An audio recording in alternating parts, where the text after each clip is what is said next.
Salam sejahtera bagi kita semua. Perkenalkan, nama saya Maxwell Anugrah Putra Pasaribu dengan NIM 1902045. Saya adalah mahasiswa Institut Teknologi Sawit Indonesia, jurusan Teknologi Pengolahan Hasil Perkebunan. Di sini saya akan mempresentasikan tugas industri hilir yang diampu oleh dosen Ibu Rahimah SST MT. Judul yang saya akan bawakan adalah pembuatan sabun padat transparan menggunakan minyak kelapa sawit atau palm oil dengan penambahan bahan aktif ekstrak teh putih. Pendahuluan. Seperti yang kita ketahui, sabun merupakan campuran dari senyawa natrium dengan asam lemak yang digunakan sebagai bahan pembersih tubuh yang berbentuk padat, busa, dan lainnya. Bahan baku pembuatan sabun yang digunakan pada penelitian ini adalah minyak kelapa sawit atau palm oil. Bahan campuran yang akan digunakan adalah ekstrak teh putih. Metode penelitian. Ada beberapa metode penelitian. Yang pertama, persiapan bahan baku, pembuatan ekstrak teh putih, pembuatan sabun padat transparan, pengujian mutu sabun padat transparan, dan yang terakhir adalah analisa mutu. Selanjutnya adalah persiapan bahan baku. Tahapan persiapan bahan baku terdiri dari proses penggilingan teh putih dengan menggunakan grinder.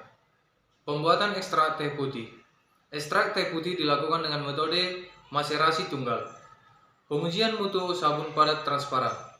Syarat mutu sabun mandi yaitu meliputi kadar air dan zat menguap sabun, jumlah asam lemak, kadar alkali bebas, dan kadar fraksi yang tersabunkan. Pembuatan sabun padat transparan. Ada beberapa proses pembuatan menggunakan metode panas dengan water bath sebagai medianya. Yang pertama, minyak kelapa sawit yang telah ditempatkan dalam beaker gelas dipanaskan dengan water bath. Selanjutnya, masukkan asam stearat lalu aduk hingga homogen. Yang selanjutnya, kemudian masukkan larutan NaOH 30% dan bahan pendukung lainnya. Untuk penambahan ekstrak teh putih, adonan sabun diturunkan terlebih dahulu suhunya hingga mencapai kurang lebih 50 derajat Celcius. Aduk kembali hingga ekstraksi tercampur sempurna. Setelah 24 jam, sabun dilakukan proses curing selama kurang lebih 3 minggu. Selanjutnya adalah pembahasan. Karakteristik teh putih dan kadar air teh putih dan bubuk teh putih. Kadar air bubuk teh putih ini lebih besar dibandingkan dengan kadar air teh putih. Hal ini disebabkan karena bubuk teh putih memiliki luas permukaan yang lebih besar jika dibandingkan dengan teh putih dan bersifat higroskopis. Kadar sisa pelarut atau KSP. Kadar sisa pelarut yang terkandung dalam ekstrak tersebut belum memenuhi standar sisa pelarut yang aman untuk bahan pangan maupun untuk farmasi, yaitu maksimal 1%. Selanjutnya, pembuatan ekstrak teh putih, rendemen parsial, dan rendemen total.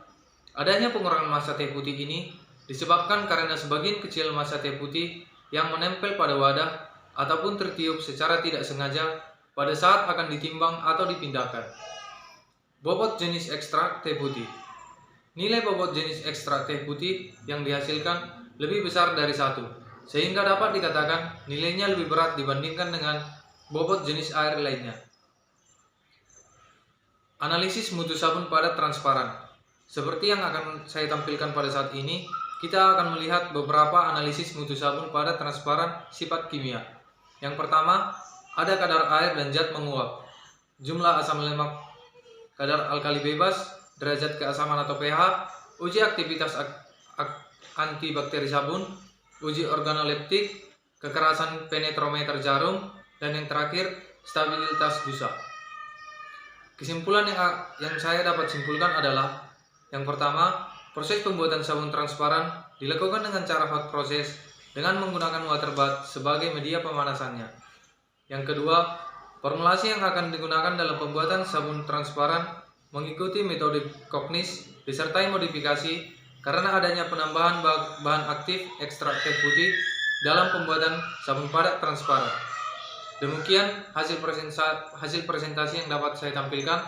Jika ada tutur kata atau penyampaian yang kurang tepat, saya mohon maaf. Sekian dan terima kasih.